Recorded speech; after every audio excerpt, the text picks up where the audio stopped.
You know, when you're making your recipes, you certainly want to have a clean kitchen. And I was not able to use my favorite apron before when I made those first two recipes for you. But now I have a wonderful brand new apron that my daughter-in-law made for me that I'm going to be able to share these recipes and use this to keep myself clean and continue with my clean kitchen.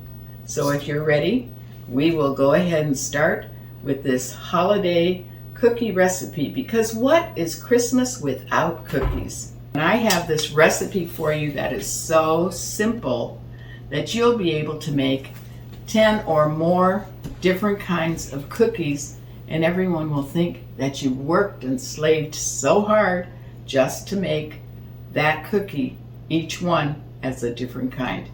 Now the dough itself, which I'm going to show you, is like this, all right? And really very, very easy to make. And don't tell anyone, but this is a secret recipe, and here it is. I'm only going to tell you, all right?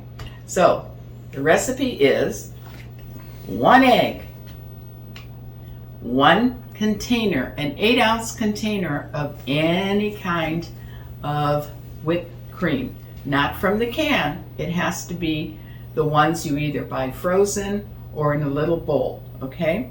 So 1 container of the whipped cream, 1 egg, and 1 box of cake mix. That's it.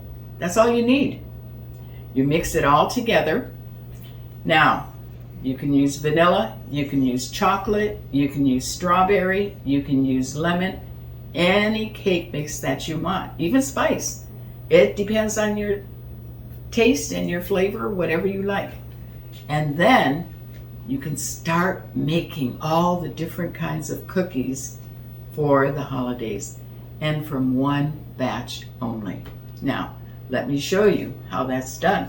You have your cookie pan and you spray it with any kind of that cooking spray that is a non-stick, so that your cookies will not stick to the pan. Now, sometimes people say, well, you have to use a special attachment. No. What do I use? I use spoons, just plain spoons, plain ordinary spoons. So you pick up some of the dough, whatever, 1 spoonful, all right, and put it on your cookie sheet, just like that. Now, if you already have something in mind that you're going to want to put with this cookie, you can put chocolate chips, you can put butterscotch chips, you can put cinnamon, and you want to make them basically the same size because you don't want them to burn if one is bigger than the other. So you always try to make them the same size, which if you use your 2 spoons, I know it doesn't matter if they're plastic or metal, whatever it is, and you put your spoon on of your dough. What I do, I like to regulate them this way so that when I'm putting the cookies on, they actually will cook without cooking into each other, which is good. So I put it here. So 2 one way and 2 another way, just like that. And kind of in between each one. And make sure you get, like I said, the same amounts so that they don't burn and they don't stick. And you're going to do that with all kinds of your imagination cookies that you feel like you can make. Now, I mentioned butterscotch, I mentioned chocolate chips, semi-chips. Also, if you felt like it, how deep you want to go into it, you can actually just make them. Now, these are plain, but you can decorate them. Decorate them with sugar, decorate them with frosting, put 2 of them together and make a sandwich with frosting, or you can also make them into an ice cream treat. If you have ice cream, put ice cream in the middle, and you're going to be able to have the ice cream treat. ice cream sandwich.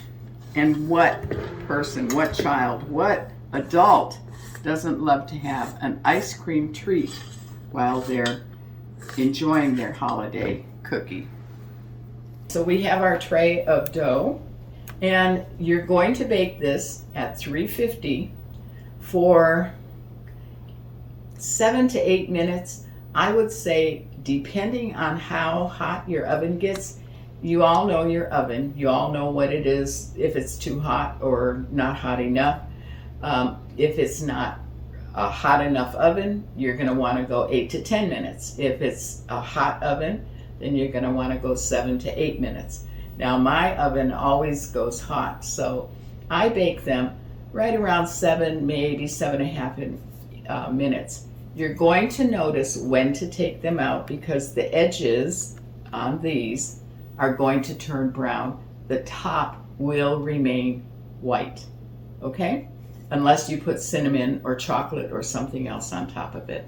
So let's get these into our oven. All right, so our cookies have been baked and came out wonderful. You can see the bottoms are golden brown on all of them. And you can see a little bit of the dark around the edges, like I said, and again, the bottom, golden brown. You can see I have 4 different kinds here, all right? Now this one, I'm showing you at the bottom, it's golden brown. And the side is a little toasty there, but that means it's still cooked all the way through. And this one has butterscotch in the middle, and it has butterscotch chips and cinnamon on top.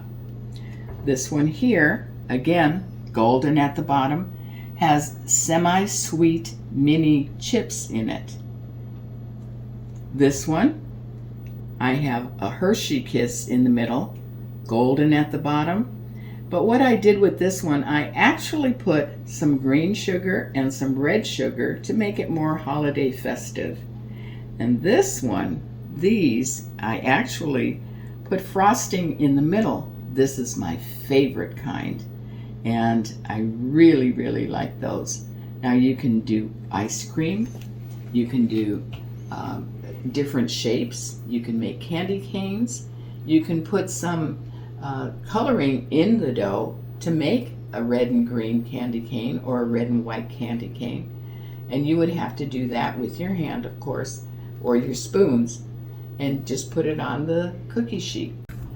And this is, like I said, my favorite one, but I'm going to show you how delicious it is when I take a big bite of it. And you'll know, I can smell these. They smell so good. And when they come out of your oven, it's going to make your whole kitchen smell good. So here goes. You ready?